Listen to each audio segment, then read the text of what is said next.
ব্যাপার রিয়াজ, তুমি এখানে দাঁড়িয়ে স্কুলে যাবে না? হ্যাঁ যাব, তোমার সাথে কিছু কথা আছে।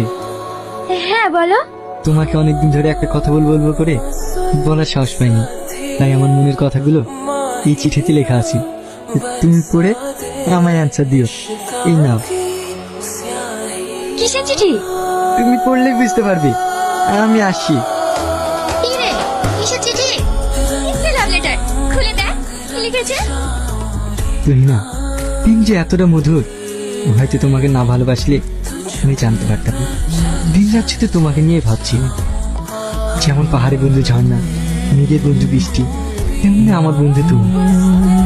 তোমায় আমি অনেক ভালোবেসে ফেলেছি। এটা হয়তো তোমার পাগলামি মনে হতে পারে, তবে এটাই সত্য। আই লাভ ইউ তুমি না, আই লাভ ইউ। আমার মনের কথাটা জানিয়ে দিলাম, তবে তোমার উত্তরের অপেক্ষায় দিলাম। উত্তরটা জানিয়ে দিও।